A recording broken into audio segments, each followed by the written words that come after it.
morning, everyone. Welcome to our 2023 Budget and Grid Management Process Initial Stakeholder Meeting. My name is Brenda Corona, here with the Stakeholder Affairs Group, representing the California ISO, with a great panelist here to have today. Today, we will share many updates and we'll go over the agenda as well as any meeting reminders for those who are on the call.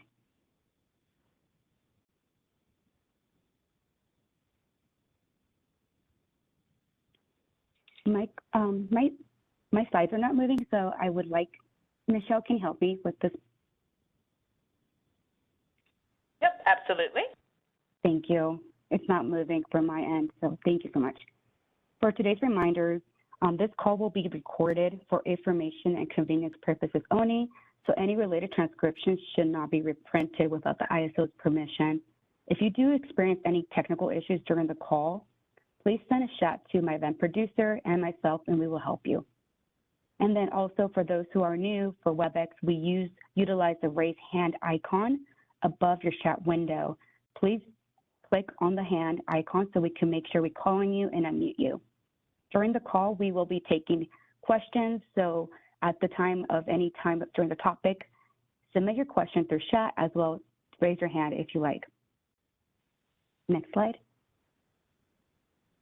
In today's agenda, we have, as we're going to talk about many different topics, we do have a few folks from the ISO listed here below, and then we will go over lastly at the very end a stakeholder feedback and discussion with the whole group, and then from there, submit our questions as well. Next slide. Just a reminder for everyone to be familiar with the 2023 GMC revenue requirement and rates timeline. We are currently starting our initial stakeholder meeting today. Our next steps are creating the internal development process, and this will take between July and October. Then we will be presenting a preliminary draft 2023 revenue requirement to the board in October 2022. And then we will go ahead and post a preliminary draft 2023 revenue requirement in October 2022, and a follow-up stakeholder call in November, and then present the final draft of 2023 revenue requirement to the Board of Decision in December 2022. And then those results will also be posted along with the results of the Board of Governors. As well, this new rates will be effective as of January 1st, 2023. At this time, we'll go ahead and bring Ryan to please unmute yourself and say a few words. We could just quickly test your audio just to double check. Yeah, thank you, Brenda. It's Ryan Sagazio. You'll hear me now? Yes, we can. Okay, great. So welcome everybody. As Brenda just showed you on that slide, this is the annual kickoff to our budget development process that'll consume the next 4 or 5 months prior to taking it to the board at the end of the year. Before I turn it over to the subject matter experts that'll kind of walk you through all the details that we normally go through at this time, I like to always kind of just at least talk about some of the big rocks or the main issues that I see as we start this budget development process. And this year, I mean, there is the biggest rock is going to be labor cost inflation. Obviously, we are not immune to the inflation that is affecting corporate America. We have seen it all year, really, we're having to hire at higher than budgeted amounts to fill vacancies, just mainly because the market reference price is moving so fast upward. That's led to equity adjustments in certain departments. It led to a nearly across the company market adjustment to respond to the ever increasing market reference points. We're going to have to build a budget with probably a much more significant merit and promotion budget than we have in the past to continue to respond to that.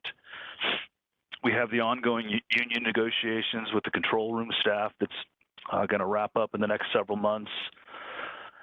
And the company continues to really look to invest in headcount in certain areas that are overburdened. So all of those lead to some labor cost inflation uplift that we anticipate building a budget for. I would imagine some of the inflation pressure spreads into the non-labor costs as well.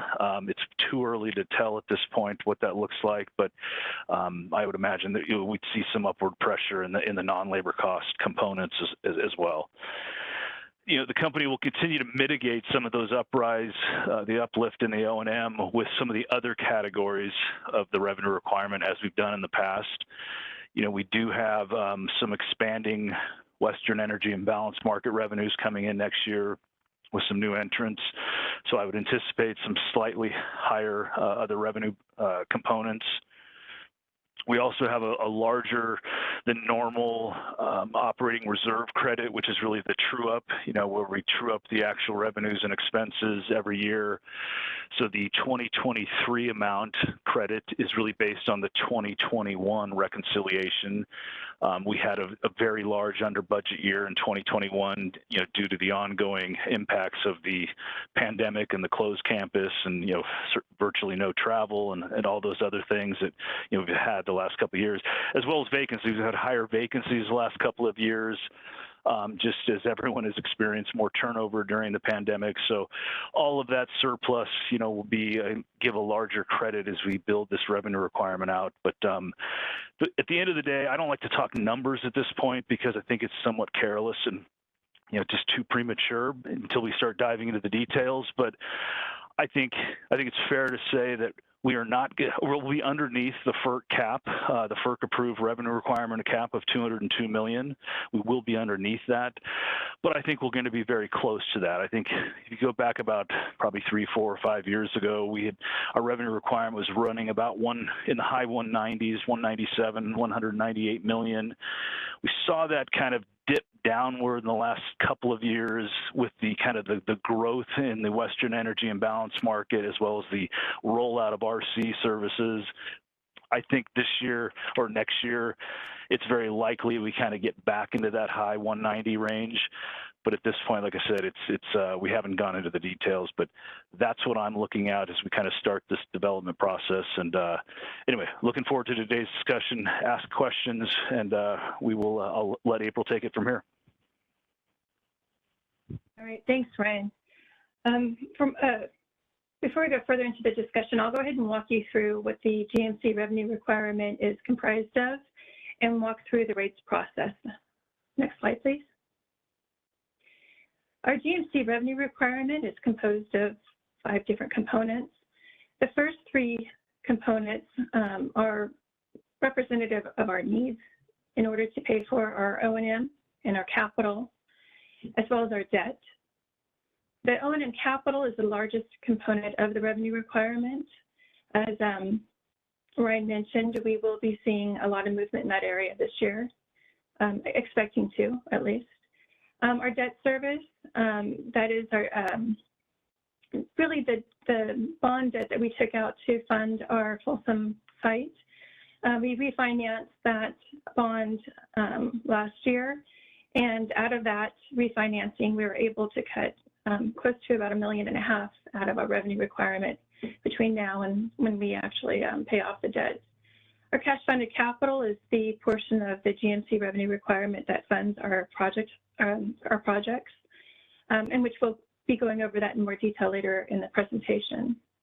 Now, our other costs and revenues and our operating cost reserve adjustments, those 2 components offset those costs that I just mentioned. Our other costs and revenues comprises of our EIM, our WEIM administrative fees, as well as interest, as well as our California Oregon Interties and our RC revenue requirement as well. The operating cost reserve adjustment, as Ryan mentioned, that's really the component of the revenue requirement that makes us whole with our stakeholders. We will be seeing a larger than normal operating cost reserve adjustment applied against this coming year's revenue requirement due to really budget surplus that we had ending in 2021. Some of it brought on due to the pandemic and also some headcount turnover and vacancies. All told, those 5 components make up our revenue requirement. Now, in order to calculate what our GMC charges are going to be going into the year, we calculate that revenue requirement out by our GMC cost categories. Now, these are system operations, market services, and CRRs. Now, to calculate those, we use the last cost of service studies percentages. And for system operations and market services, both of those components make up 49% of our revenue requirement. And then CRR services makes up the remaining 2. To go down even deeper into the weeds, to project out those costs per megawatt hours, we take those, a projection of the volumes that we're anticipating going into the year. And that equation gives us our calculated rates for our system operations, market services, and CRRs. Next slide, please. Now, to go over our budgeting principles, the California ISO aligns its revenue requirement development with its strategic plan.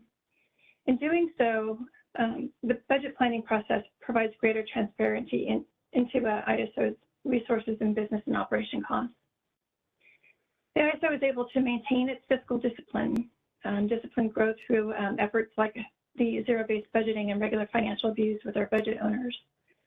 Following our firm commitment to fiscal responsibility, this method is used primarily in the O&M budget development. This process also helps us confront conventional thinking and resource allocations by challenging every line item and assumption and pulling together the budget. In doing so, we also ask for justifications for the budget request. This helps us avoid over budgeting, double counting, and automatic budget increases. The result is a well-justified and balanced budget, which, as I mentioned, is strategically aligned with the ISO's focus going into the year. The other thing that we hold as a budget principle is we encourage collaboration. This collaboration is encouraged within our external stakeholders and our budget owners internally, as well as with their leadership team. The budget process or principle also holds for transparency.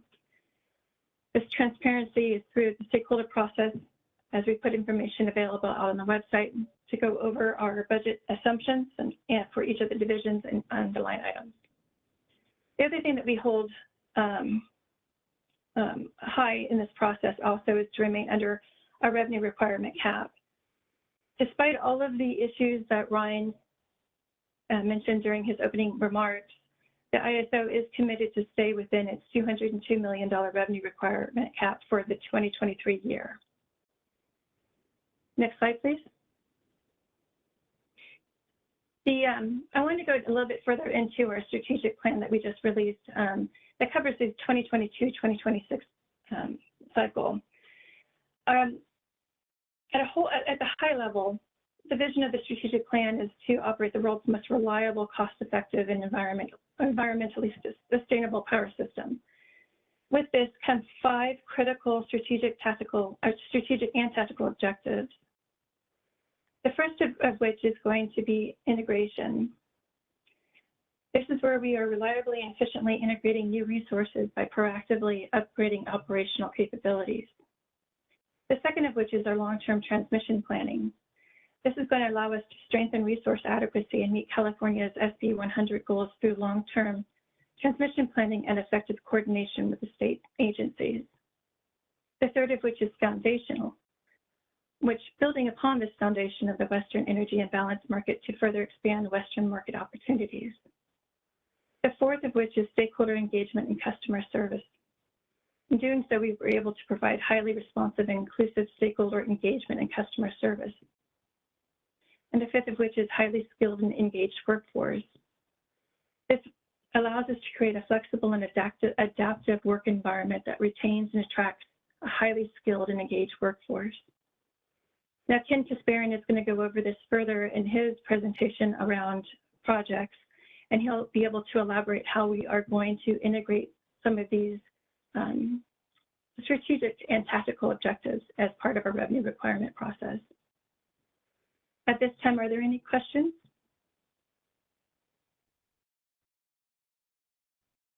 There are currently no questions in queue. All right, thank you. At this point, I'll go ahead and hand it over to Lisa Johnson.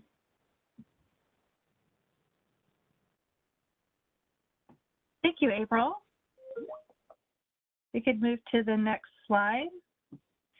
I just want to start with reiterating that the ISO is very committed to staying competitive to the market, and we are retaining our current philosophy to attract, train, and motivate our top talent by being competitive with the market. We do biannual salary surveys covering 100% of our ISO positions.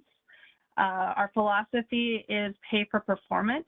So in order to support remaining at the top of the market, we assign high performance goals. We align them to our corporate objectives. The corporate objectives are approved by the board. At the year-end evaluation, there is a performance review against those objectives. And then we do differentiate our merit dollars based on this performance. Our performance review plans include individual performance, as well as stretch objectives, and then ongoing coaching and feedback and support throughout the year to ensure that we maintain that high level of performance. We do, work with our budgeted merit and promotion pool. We do want to set that and remain competitive with the market. And our merit increases, again, just to reiterate, are based on this merit performance. So we are able to kind of optimize and utilize our salary dollars to pay and reward our top talent. Are there any questions?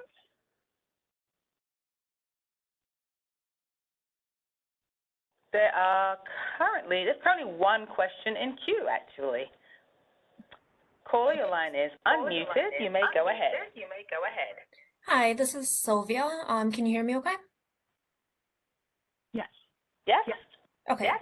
great. I'm calling on behalf of MID and SVP, and I just have two quick questions related to employment. So does the table on slide 4 of the June 30, 2022 quarterly financial report mean that CAISO has the budget for 694 FTEs, but currently employs 641 FTEs? So does this kind of show the turnover that you mentioned earlier? Yeah, this is Ryan. I'll respond to that. There's definitely. Sorry, I'm getting echo here. We can mute the line.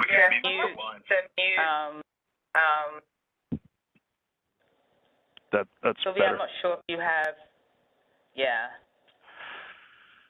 Okay, so yes, I'm not looking at the exact number or the page you were talking about, but yes, the budget for 2022 was for 694 FTEs, and I think as of actual headcount at the end of June, 640 something that you pointed out.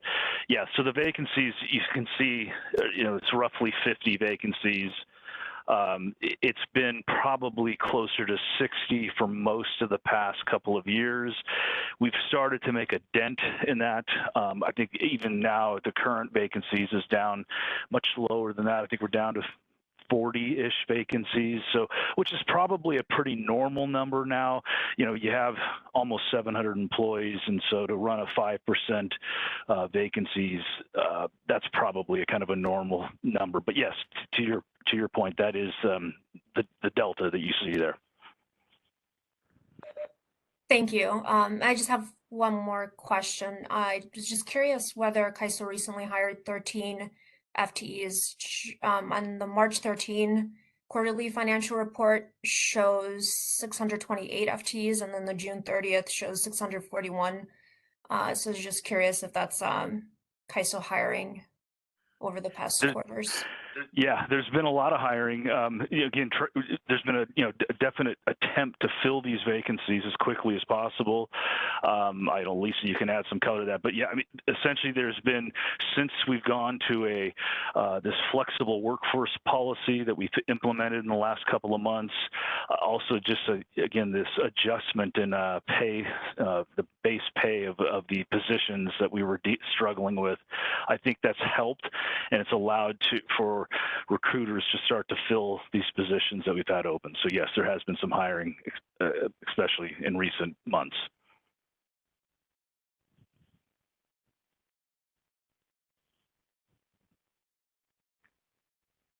All right, I do not see any additional questions in queue. All right, thank you. Then I will turn it over to Ken Kassarian to talk about the project release plans. Thank you. Okay, good morning. I'm going to start with just a quick sound check. Make sure you can hear me. Yes, we can hear you. Okay, great. Thank you. So to start out, I wanted to let folks know where you can get good information, because as you saw in slide 4, as part of our revenue requirements and rates timeline, we're early in the process. So there's an initial meeting, and then we're going to go into our internal development process July through October, and you'll get more information in November. But these sites for release planning and schedules are where you can keep up on a regular basis during this process, and then also after this process for getting ongoing information. So it's definitely worth keeping these links for. Next slide. I want to talk also about the strategic plan updates. As April mentioned earlier, we've got our new strategic plan we're incorporating in our process. And what we've done already is adjusted our ranking criteria and our scoring to align with the new strategic objectives. We're using that in our scoring for prioritizing our 2023 work and making sure that it aligns with those strategic objectives. And then we'll be continuing to work on our prioritization during the July through October, and then bringing back that list in for the October board and then the updated stakeholder meeting in November. Next slide. So what you're seeing here on the release plan is consistent with our release user group and our policy roadmap. So again, this is going to continue to evolve over time. But you'll see our 2022 release plan, things finishing out this year. We've got the fall release and some independent items. And then if we go to the next slide, this is really what's ramping up in 2023. So we've got more EIM work for the Western EIM. We've got Avangrid, El Paso, and WAPA. Desert Southwest region joining. We've got some pre-summer initiatives for resource efficiency evaluation enhancements and our interconnection process enhancements. Next slide. For the fall release, right now we're evaluating the day-ahead market, price formation enhancements, the extended day-ahead market, transmission services and market scheduling priorities, resource adequacy enhancements, and the maximum import capability MIC enhancements. Those are all consistent with our policy roadmap. But again, during this next several months, we're looking at the capital and resource mix to get all of that done. And we will continue to provide updates through our release user group and other stakeholder forums mentioned earlier. We do have our independent congestion revenue rights also being delivered in 2023. Next slide. 2024 and beyond, we've got the congestion revenue rights upgrade phase 2, settlements upgrade, variable energy resources, dispatch enhancement, joint non-unit modeling, ancillary service deliverability, frequency response measures, hybrid resource evolution, regional transmission planning process, and then the distributed energy resources DER, distributed system operator, DSO action plan. So all of these 2023 and 2024 plans are being looked at on what needs to start when and what budget we need in 2023 to really be sure we can deliver on these, and then also resources. Okay, I think that's the end of my slide, so I can open it up for questions.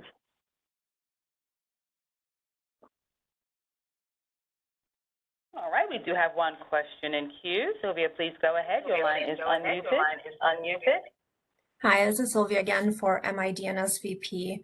So on this slide, is the reference to the regional transmission planning process reflective of anticipated changes due to FERC's recent transmission planning NOPR? Actually, the reference here is consistent with our policy roadmap. The exact scope of the initiative hasn't been finalized, so it'll be finalized over the coming year as part of the policy process and changes that's happening in FERC and NERC, or FERC. Thank you. I just have two more quick questions. You mentioned the maximum import capability project.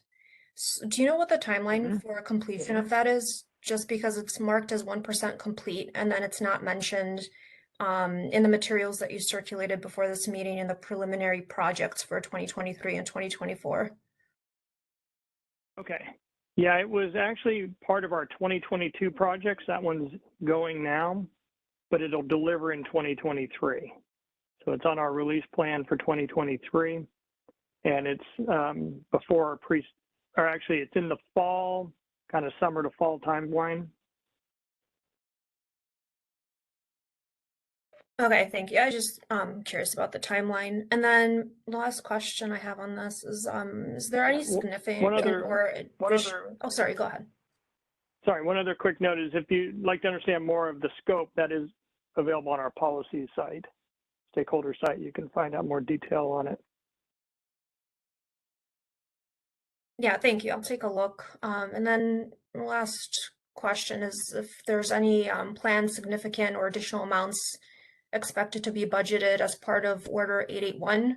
That's FERC's transmission line ratings rulemaking. So if there's any additional platforms to assist transparency of line ratings or anything like that in the pipe works.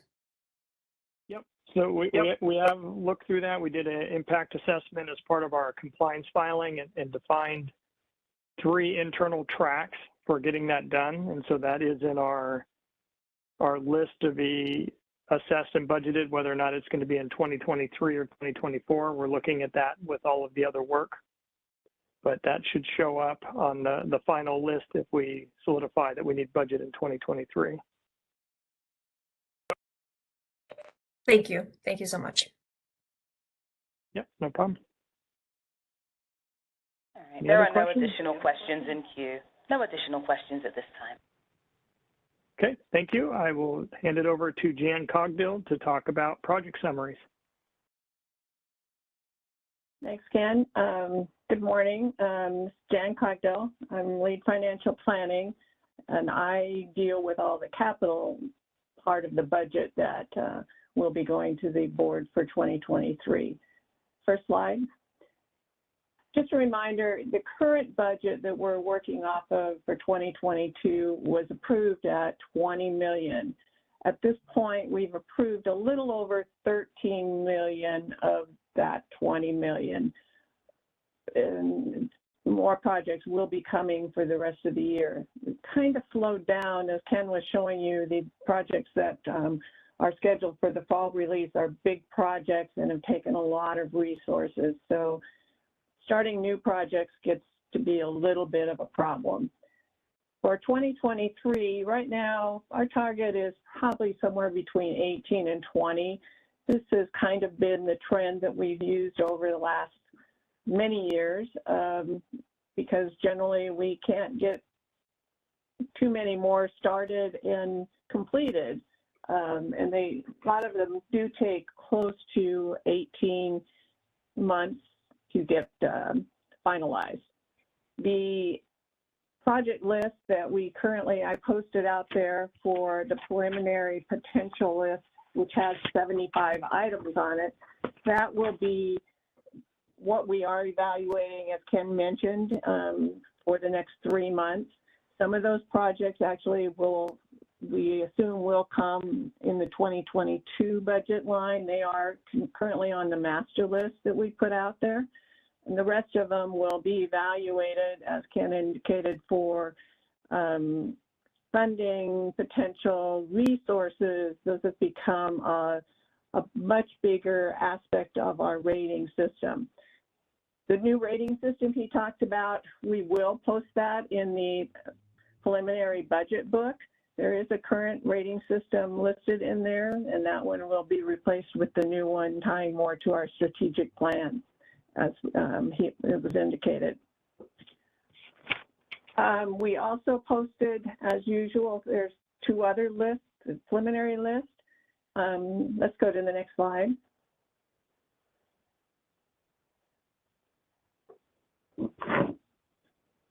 The completed projects that have been completed since July of last year through the close of June.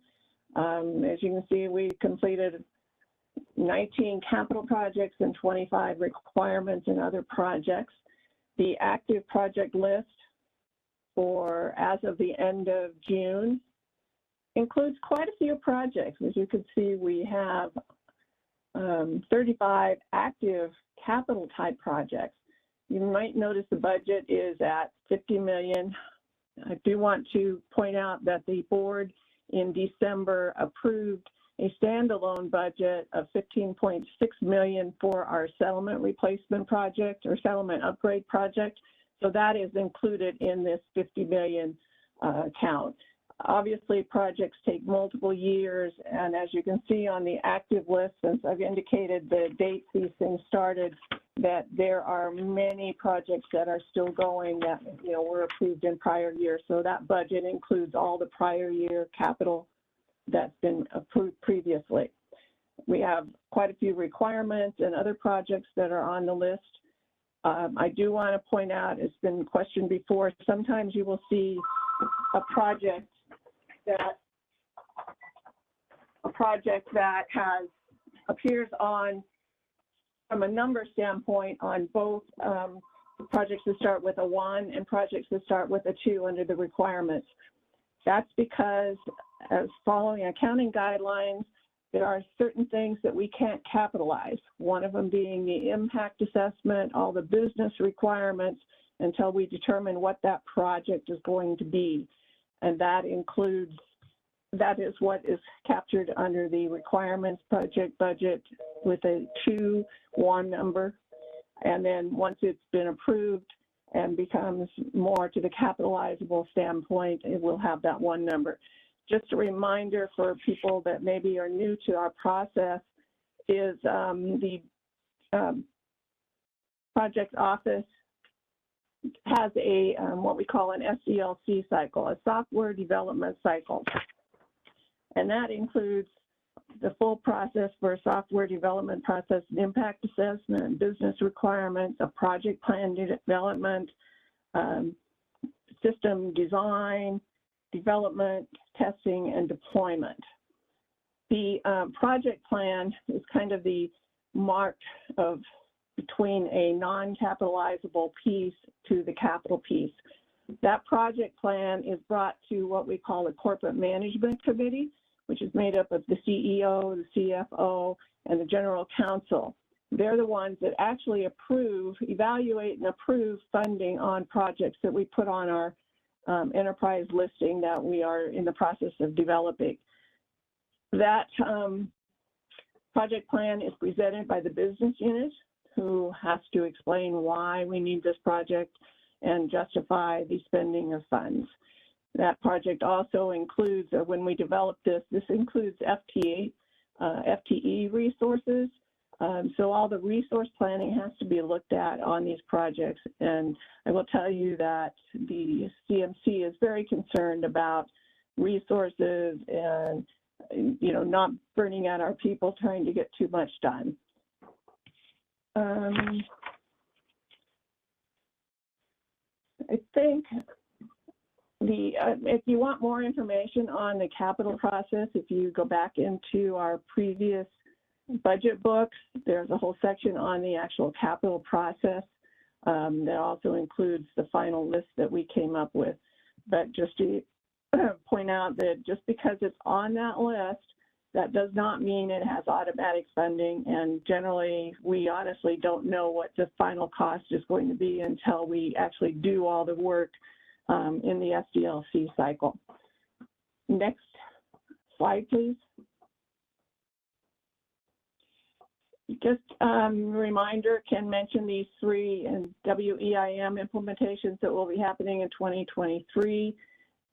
These are not included on any of our lists as they are not funded from any of the ISO funds.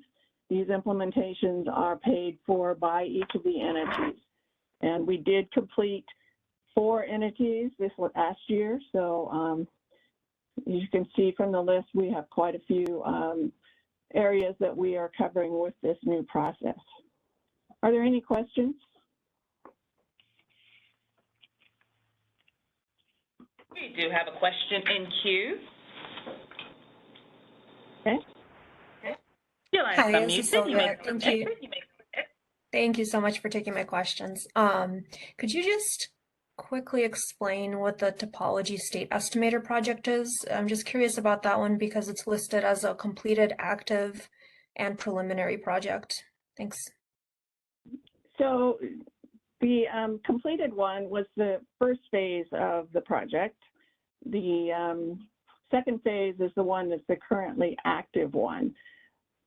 And to actually explain what that is, it's a new application that is being developed with our external vendor that is anticipated to, I'm not sure. Ken, can you help me out on this? I'm not exactly sure.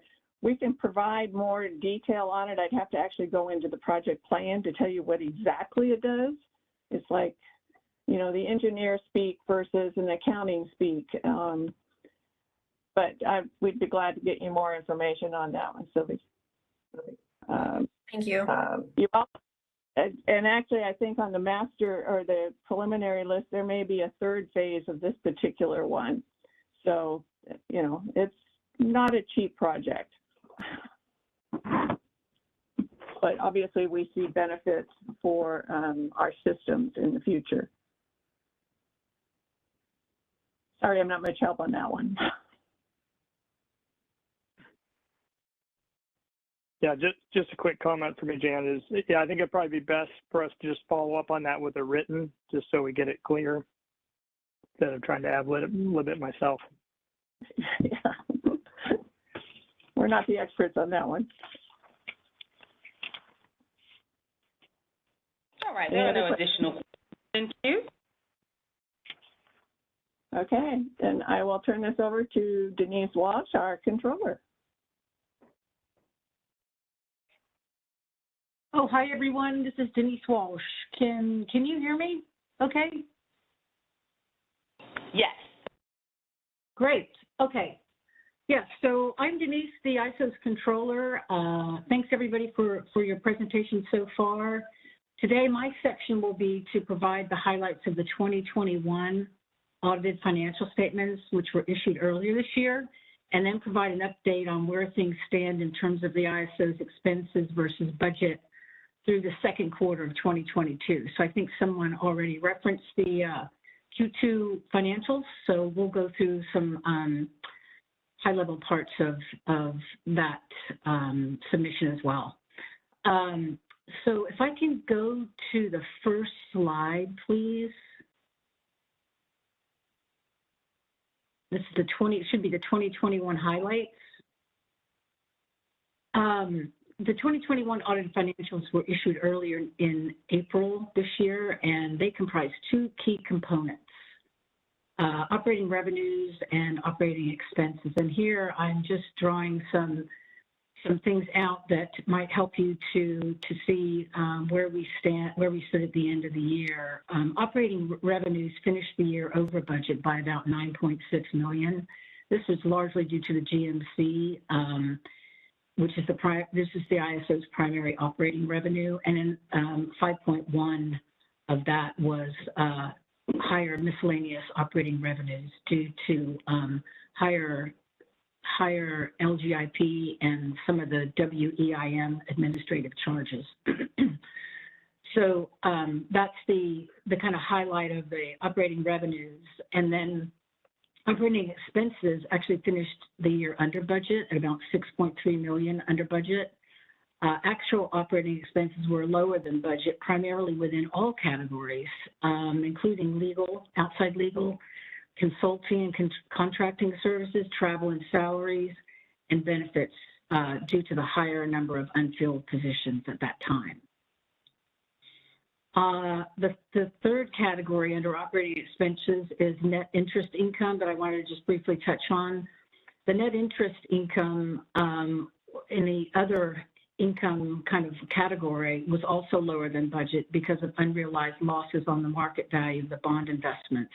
And this is a result of the rising interest rate environment and also due to lower interest expense associated with the refinancing of the bonds in January 2021.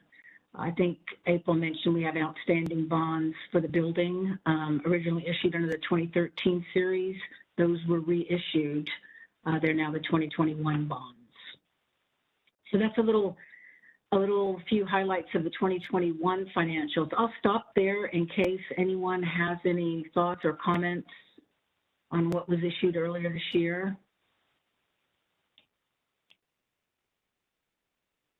There are currently no questions in queue.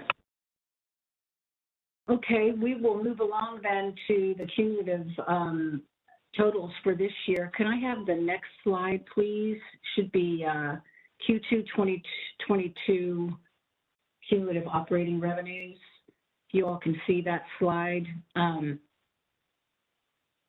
So through Q2, the GMC and other revenues, which is the total operating revenues, was actually over budget by about 2.93 through June. And that GMC and other revenues, just a reminder, includes things like large generation interconnection projects and also the WEIM administrative charges. The next slide, please. Through Q2 2022, GMC revenues alone were over budget by about 2.42 million. And to that end, the ISO recently announced a rate decrease effective 8/1. You may have seen this in the market notices that were published. I think this went out on the 18th of July. This rate decrease is an adjustment due to the year-to-date overcollection of GMC. And so per the tariff, this adjustment is designed to align forecasted collected revenue to our budgeted revenue and actually minimize any overcollections on future rates. I just wanted to point that out as we were on the kind of GMC revenues. In terms of O&M through Q2 2022, O&M is under budget by about 1.6, cumulatively, and that is due to some timing of things and just general cost containment by the ISO. Sorry, I didn't say skip to the next slide. Can you all see the O&M slide? Yes, we can. Okay. Any questions on that data? We do have one question in queue. Sylvia, you may go ahead. Hi, thank you again for taking my questions. On this slide, why is the December budget so much higher than all the other months?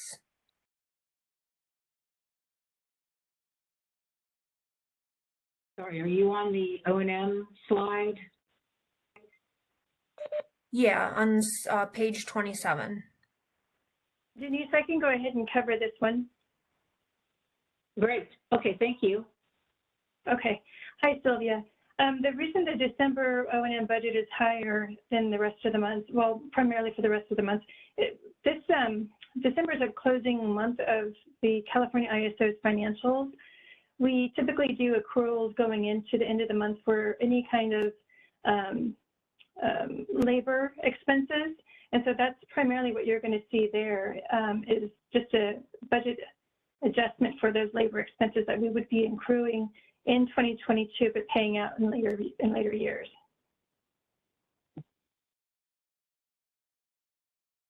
Thank you so much. You're welcome. All right, there are no additional questions in queue. Could I have the last slide, please? This is the capital expenditure recap. So this is a little bit of a reiteration from what Jan just described in the last section.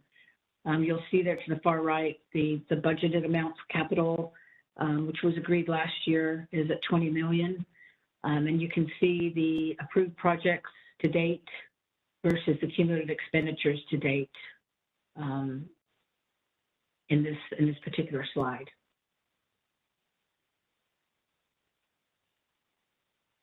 That ends my part of the presentation. Let me know if you have questions, please.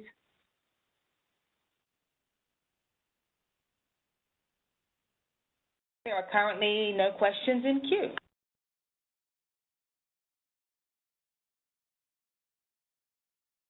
I'll move this along then to Thomas Setliff, who will provide you with budget next steps. Hi, everyone. This is Thomas Setliff. I'm going to walk us through the key calendar dates coming up, and then I'll hand it back over to Brenda to go through some of the next steps. So as you can see, to allow for continued involvement, we have our internal development process that is ongoing right now. The stakeholder comments from this meeting will be due by August 1st. So please submit those through the ISO's commenting tool, which Brenda will go over in a little bit more detail on the next slide. We will then post our responses to those comments by August 8th. After that, the next step that concerns stakeholders will be that our preliminary draft of the revenue requirement will be presented at the Board of Governors meeting at an executive session on October 26th. We will then post that draft by October 28th, and then we'll hold another stakeholder call on November 2nd, where we will discuss that draft revenue requirement. During that meeting or after that meeting, you can submit comments to the ISO, and the deadline for that will be November 9th. And this will ensure that we can respond to your comments and your questions before the revenue requirement is submitted for final approval during the meeting on December 14th, 15th with the Board of Governors. Our responses will be posted by November 16th, so well in advance of the final request meeting for approval of the budget in December on the 14th and 15th. There will be another opportunity at that meeting, December 14th, 15th, for you to provide comments directly to the board about the draft 2023 revenue requirement. We will be requesting approval of the final draft of the revenue requirement, and assuming an approval, we would then post the revenue requirement and the associated rates to the ISO website by December 21st. I will now hand this back over to the host, Brenda, so that she can walk you through the next steps. Thank you. Thank you, Thomas. Thank everyone for those subject matter experts that were on our call today to provide you information. I went ahead and sent everyone the link to the commenting tool, and it's just a commenting tool where you have to make sure you're registered in order to provide comments through your organization. The link presented on this slide will direct you to all the information posted in terms of the release planning, implementation milestones, and also the rates that we presented today's meeting. The due date for this comment period will be August 1st. And please be courteous about the timeline. We do want all comments submitted by that deadline. And if you do come across any questions about possibly submitting after that deadline, please send us an email to our ISO stakeholders affairs at kaiso.com so we can go ahead and help you out and submit your questions or your comments for that. But at this time, we will go ahead and go to the last slide we have here, which is our save a date for the stakeholder symposium that's going to be held in person at the Safe Credit Union Convention Center in downtown Sacramento on November 9th and 10th. We're really looking forward to seeing everyone after quite some time of not being able to host our symposium. And this year, we're offering a variety of different topics and networking opportunities. So please feel free to visit the symposium page that we have information today. We are offering the early bird discount for general admission, as well as for those who are in government. There's also different rates for them too. If you do also want to be a sponsor, sponsorship have 3 packages, and those packages also provide additional tickets to have more people come in for that event. So it's a great opportunity to connect and also let everyone know about your organization that you're coming from. So please keep the word out, but if you have any questions on registration, send them to symposiumreg@kaiso.com. And at this time, I will see if my event producer could go ahead and check if we have any questions. If not, Michelle, we can go ahead and close our wonderful meeting for today. All right. It looks like we do not have any additional questions in queue. So, ladies and gentlemen, we are going to go ahead and close out today's session. Thank you for using Event Services. You may now disconnect.